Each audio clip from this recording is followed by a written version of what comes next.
So the way of the Shadowstalker is mastery over darkness, and you become an incredibly mobile fighter, capable of many attacks per round and at later levels an often devastating first round of combat.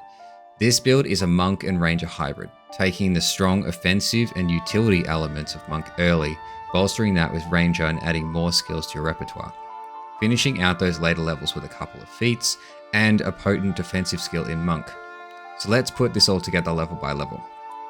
Starting at character creation, I'm creating this character as a Saldarine drow who has broken away from the twisted teachings of Lolth and is lived on the surface in service of their goddess Alistrahi.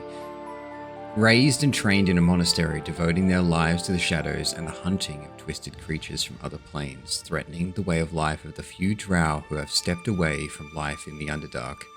If you want to create your own backstory for this character, go right ahead. Like, that's 100% encouraged. This is just the backstory that I've given the character. So if you're concerned about dying a lot, the alternative to drow would probably be the Githyanki race. So Dex gives you access to medium armor and long swords. This way you have more access to weapons and a higher AC. This comes at the cost of mobility, however, as you do lose the unarmored movement skill and the unarmored defense passives, which we'll discuss shortly. For our class, we are starting our journey with Monk, giving us access to early features such as Flurry of Blows, which is a great use of our bonus action, Unarmored Defense, which adds our Wisdom modifier to our AC, Dexterous Attacks, which allows our attacks with Monk weapons to scale with our Dexterity instead of our Strength. Now, monk weapons are just any weapon that you're proficient with that doesn't have the two-handed or the heavy properties. And finally, Death Strikes, which just states that your unarmored attacks deal 1d4 damage unless the damage that your weapon deals is higher. I only mention this because this is what your Flurry of Blows will scale off, and it does increase at certain thresholds as you level. So for the background, I went with Acolyte, giving you insight and religion proficiency, and it also just felt the most fitting thematically, but you decide whatever works best for you.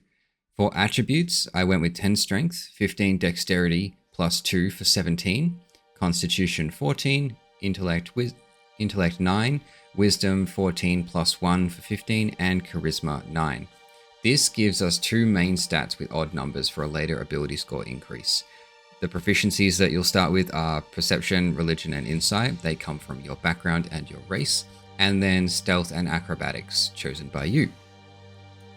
That's it for level 1, so now just Flurry of Blows your way off the ship and onwards to level 2.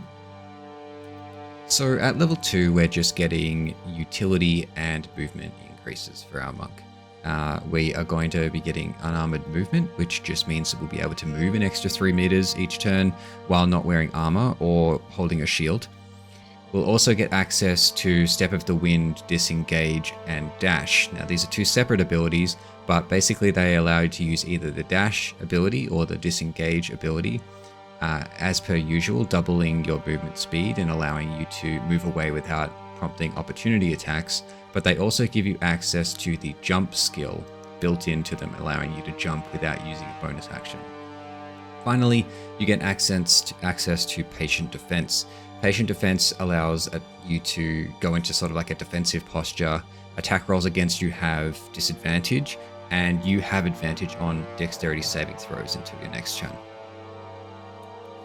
With level 3 upon us, I feel like we're really starting to manifest some darker side of ourselves. It may not necessarily be evil, but it taps into darker forces, and you sort of cloak yourself in them, using them to battle.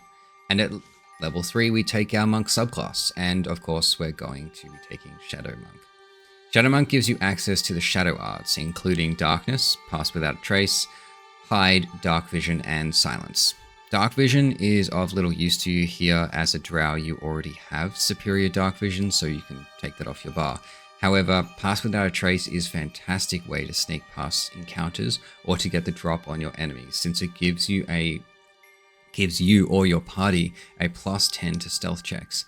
Silence grants you a way to shut down most spellcasters, and it does not affect your melee attacks or Flurry of Blows. However, there are a few caveats to that, and we'll get to them later.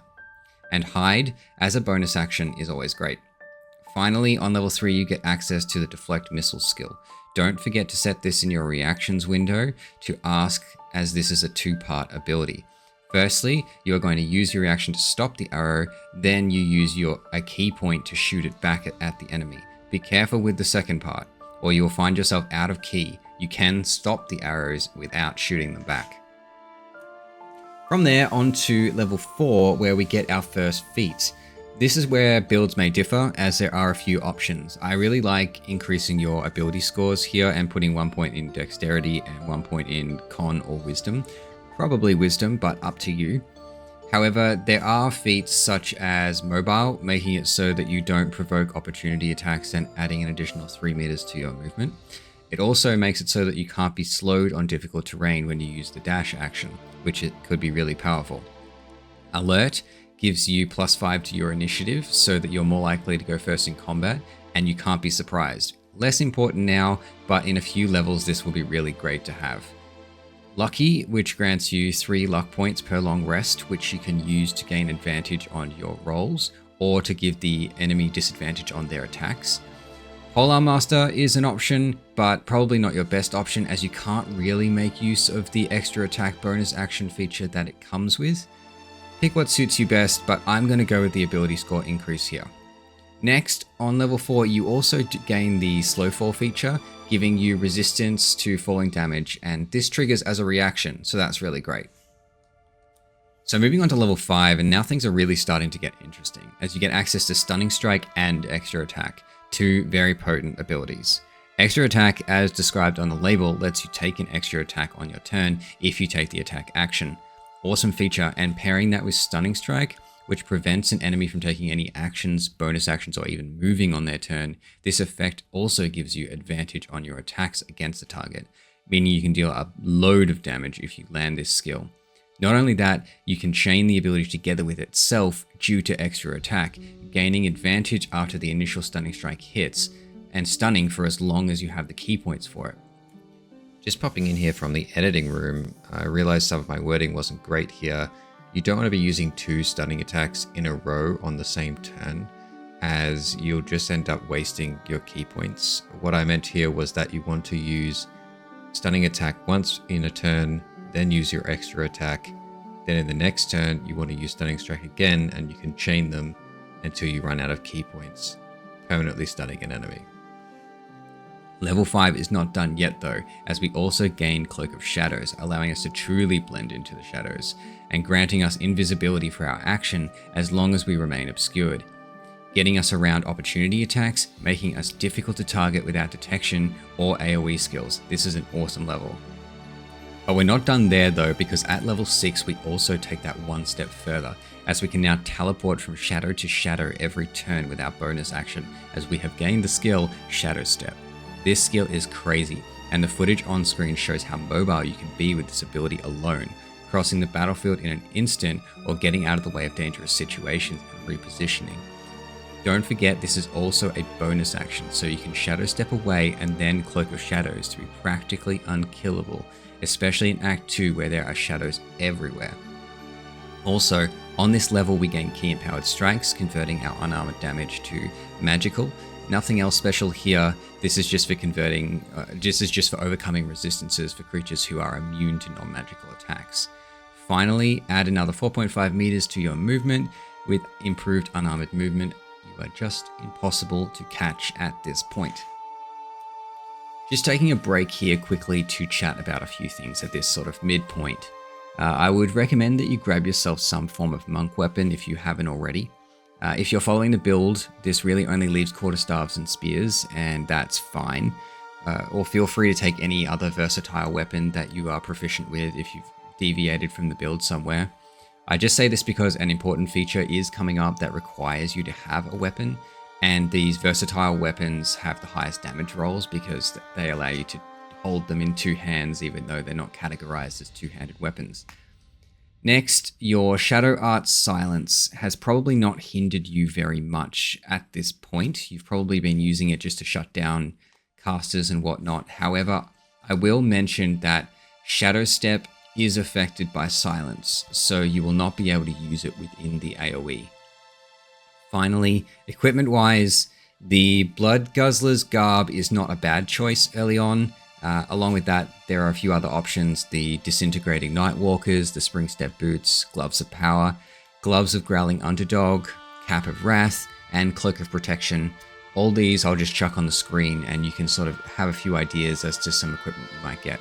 If you find something else that's really awesome in the early game, chuck it in the comments so other people can use it too. So we're back to the build, and at level 7 we are starting to expand our tracking abilities and hone our skills at tracking these aberrations from other planes. Taking our first level in Ranger and choosing the Keeper of the Veil favored enemy, which is really thematic, gaining proficiency in Arcana and the ability to cast Protection from Good and Evil spell once per day. We also choose our Natural Explorer type here. Personally, as a drow, I think poison resistance is the most thematic, but pick your favorite.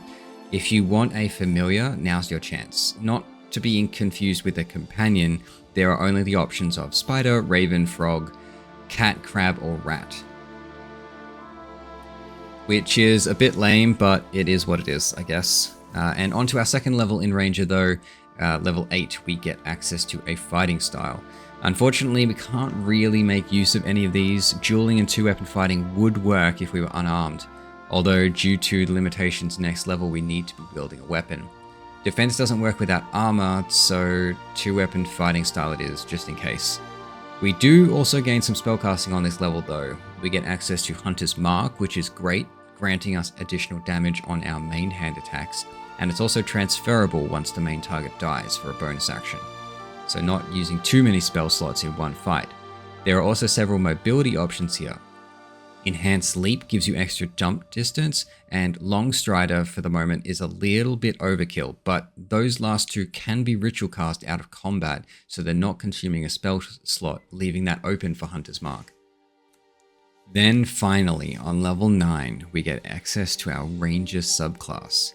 At this point in our character's life, I like to think that all the time in the Underdark and in the Shadow-cursed lands has really impressed upon them how powerful the darkness is.